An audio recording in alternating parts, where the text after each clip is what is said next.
morning. Good morning. Hey, Ralph, how are you? Michael over there. Hey, Kira, how are y'all? Thanks for coming. Thank you. All right, welcome to Great Day Houston, everybody. With the way the world is spinning right now, we need to laugh to keep from crying, of course. Our first guest was able to hone his comedic skills in front of a tough crowd. While fellow inmates were throwing punches, he was in prison throwing punchlines. Houston native Ali Siddiq understands the power of laughter. It got him out of trouble while he was doing his time. That was 26 years ago. Since then, he served as a role model, inspirational speaker, and innovative comedian. Ali Siddiq has been on the road, but he's back home for a minute and back on Great Day Houston. Please welcome Ali Siddiq to the stage. How are you? I'm doing spectacular. I can't complain. Spectacular. Spectacular. Yes, that's when spectacular won't do, you got to make up something a little extra, like spectacular. yes, for sure. Yeah. I'm doing great. How you doing? I'm doing great. Okay, I want to go back over your life a little bit for those people who just got here from Nova Scotia. Got it. You know, they might not know who you are. So At I'm just all. gonna, at all. Okay. Born in Houston, your parents are separated at an early age, but you have such great memories of how they handled the co-parenting thing. So as a lot of parents have dealt with, your mama had to go to work. Yes. Okay. And your daddy was supposed to be watching you. Supposed to be watching me, not answering the phone. Okay. Because he getting ready to go to a concert. Yeah. My mother. Oh, yeah, so he just said, I'm not going to answer the phone. He's 'cause not I'm going answering to the a concert." phone. He's going because his favorite group was my man George Clinton, Funkadelic. Yes. You know, this was when he Yes. was Dr. Funkenstein. So my mom left me on the hood of his car. She left you on the hood of On the hood of his car. car. He walked out to go to the concert. Bam! Saw me on the hood. Yeah, it's me, you, and P-Funk tonight, baby. So there was your first concert First there. concert. Okay. Your mom was single. You were living in the projects. And as oftentimes we know, your environment can really impact you. So Yes. we mentioned that little prison stint. But some people were confused because you were a pharmaceutical sales rep. Yes. They're like, well, what was wrong with that? Street pharmaceutical reps, okay. you That's gotta a little put the bit street different. on it. You Yeah, know, that's not the FDA approved No, type of thing. No white jacket, no nothing. This Yeah. just no place of established delivering your drugs. You got to live on the run.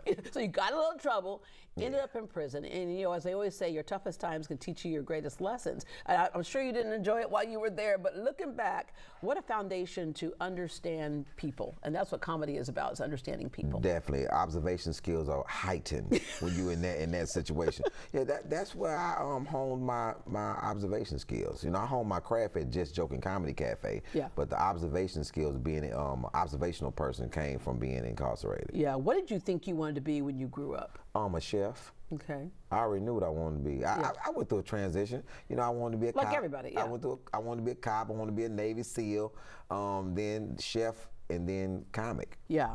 So you were behind bars and you had that ability to make people laugh, which I think a lot of people might not understand, that when you can get that type of positive affirmation back, it really feeds your soul. I was more jovially sarcastic. Yeah. Yeah, well, because in prison, you had to be a little tough.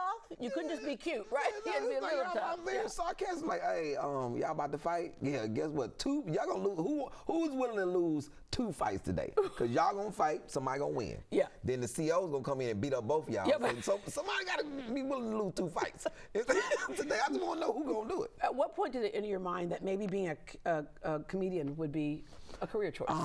I think maybe about my 5th year. Yeah. About the 5th year. While you're still inside? While I'm still inside, I really said, this is probably what I'm going to do, because I was the relief for a lot of people. Yeah. I would wake up and my whole day would be like, yo, man, I'm gonna make somebody laugh today. I'm gonna make somebody smile, because I didn't want to be in prison and be a prisoner of the environment. Yeah. I never wanted to be institutionalized. So that was me being funny was a part of me not being institutionalized. And speak to that point of that comedy is not just entertainment in terms of society. It really does provide a great service. Yeah, you have to look deep into what you're talking about. Like, if people look at my show, Domino Effect 1, 2. 1 is different from 2. 2, I dealt with a lot of grief with my family, a lot of loss.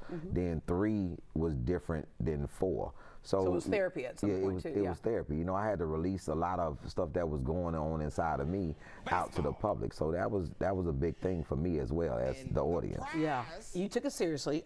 You opened up a comedy club. Yeah, hyenas. It didn't. You can. Let me tell you something. You cannot be active comic and then own a club at the same I time. remember Steve Harvey said the same thing when I was working in Dallas, and he said, "My wife is the custodial service, and that marriage didn't last." Yeah, because I couldn't be funny while I was in my own space. I'm looking like, oh, you just spilled a drink in my club, but it's mine.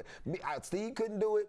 Chris Rock couldn't do it. Yeah. I couldn't do it. It's not to be done while you still working. Yeah, and then you opened up the place called Candy Lady, and one of our employees remembers going to it right when you opened up, and I started laughing so hard because just a couple of weeks ago I was at the theater, and by the way, Candy Lady, we all, especially if you was at the Black Baptist Church, we all had the Candy Lady. She go, "Baby, you want a piece of candy?" Yeah. And it was butterscotch, star mint, or that grape thing, or that strawberry thing. The thing is, that candy was 150 years old. The candy was, I had sticky and 150 years old. See, this is how a black environment works with friends.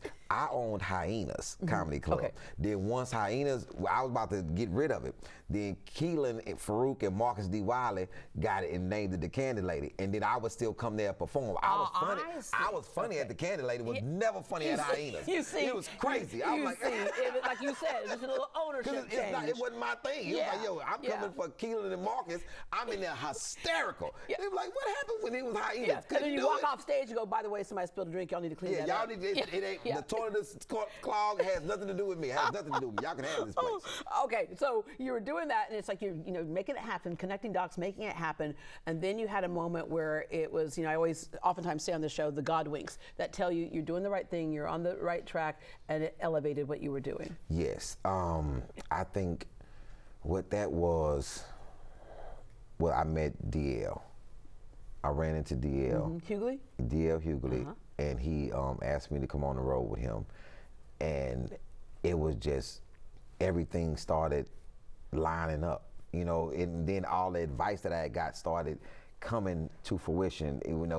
The things that people would tell me, I'm like, if I do this, you'll get this. I'm like, then it started happening. Then I started transitioning through what I wanted to do as a stand-up. So yeah. Yeah. So DL was a big moment for me. Def Jam, and by the way, there's several Def Jams. There was the Bernie Mac Def Jam. The first, you were not the OG Def Jam because you were too young. I wasn't young. I was a street pharmaceutical rep. Oh, that's right. I was seeing it, but I was doing something else. You were busy doing research. I came in 08. I was the season finale in 08, the year that DL hosted. Yeah. All right. Yeah, so that was a great year. You perform, and then you came back around, kind of full circle. You performed for inmates in Texas with a unique perspective when you would perform for them. Comedy Central, Bigger Than These Bars, my first special I ever shot where I shot it in a Texas prison. Yeah, okay. Yeah, and then a finalist on NBC's Bring the Funny. Bring the Funny. What's interesting with you is you're kind of like several of the musicians that we talked to today. It used to be, if you wanted to make it big in the music industry, you had to get a contract with the record company. Otherwise, you were out. That was it. They controlled the whole thing.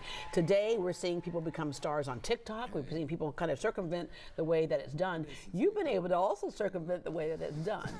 Because social media is everything. Being independent, and once I started putting out the specials on my own on YouTube, people started gravitating towards me because they wanted long form. They didn't want the snippets anymore. They wanted long form, and everybody else provides short form. Yeah. So that catapulted me a lot too. You have two new specials, Domino Effect 3 and 4. Okay. I was on the Emmy. I was up for the Emmys. I didn't make it to the final 5, but I was on the list as an independent, which was a huge accomplishment. They just put my name on the historic comedy store wall, the Wall of Fame in LA. And then I'm coming to the Smart Financial. Yeah, that's a whole different. That's not Hyenas or the Candy Lady. It's not the Improv. It's not Diallo. Yeah. Where people used to see me just in Houston. I'm coming to the Smart Financial, and this is one of the only places I've sold. This is a 100-city tour. I got a story to tell. Yeah. We are in the 80s, like in show like 81. And November 9th is the Smart Financial. I've sold out every single place I've been. Hopefully we do the same in Houston. Oh, no, we're going to need you. I'm going to tell you right now, because that's going to be after the election, post-election, no matter which way it goes, people are going to need some laughter. So this is like going to be it's a big therapy thing. It's going to be happening here. Yes, it's more financial. Ali, thank you very much for telling part of your story with us this morning, and we can't wait to see you again. You got to come by more often. Thank you for having me. You know, I always like hanging out with you. All right. You can catch Ali Siddiq Saturday, November 9th at Smart Financial Center in Sugar Land. For tickets or to watch any of his previous specials, head to our website at greatdayhouston.com. Remember, he sells out, so get those tickets early.